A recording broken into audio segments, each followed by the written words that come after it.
When I first showed up at the OU Post, I was a freshman, he was a sophomore, and he was such an amazing writer. I looked at his stories and I thought, I'm not sure I can do that.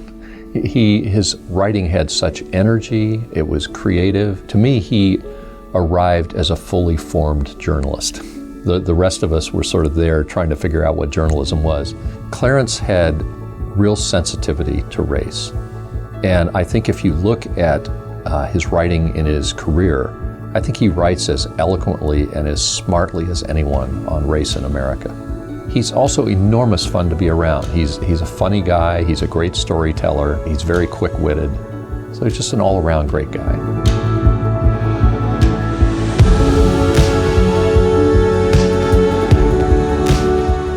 Welcome to the fourth annual Ohio University Federal Government Luncheon. Clarence was named our Outstanding Federal Government Alumnus in 2013. Today, I am pleased to announce that Clarence has been named Ohio University's 2015 Alumnus of the Year. We look forward to celebrating Clarence's professional accomplishments and his many contributions to the Ohio University community in October at our homecoming celebration. It's a unique alumni member who wants to give of themselves, not just financially, but give of their time. And Clarence most assuredly does that every time.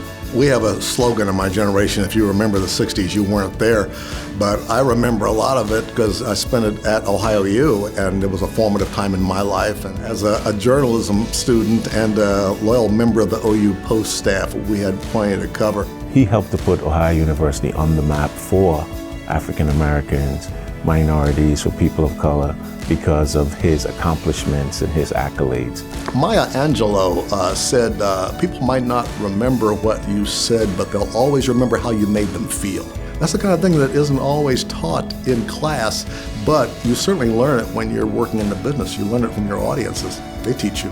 I don't think Clarence is a person that sought to get a Pulitzer Prize, but it doesn't surprise anyone that he got a Pulitzer Prize. I didn't expect to get it. I thought I had to be an old man like I am now, maybe, before I would get it. But you never know what issues are going to pop up. That's why we call it news.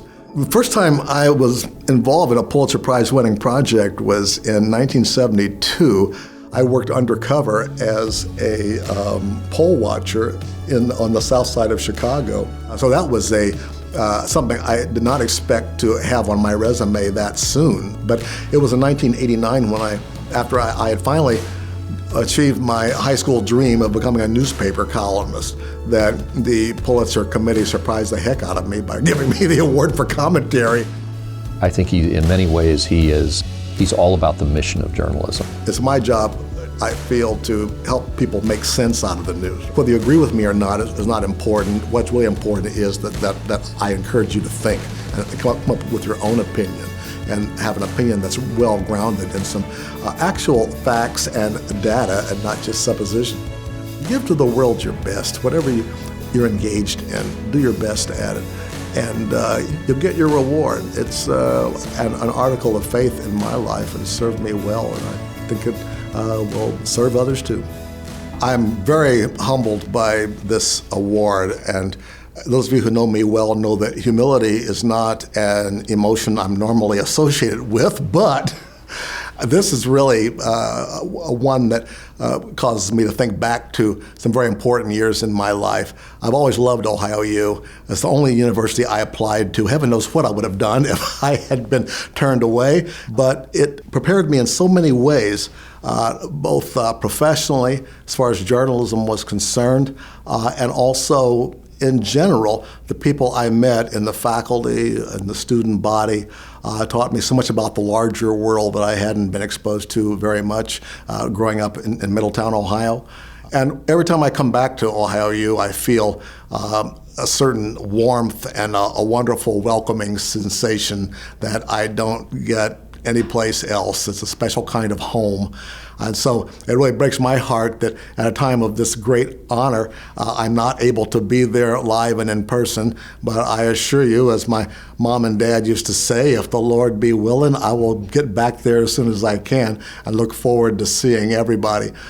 In the meantime, let me just say that go Ohio, and carry on and do even more of the great things that you have done before and that I look forward to seeing you do again.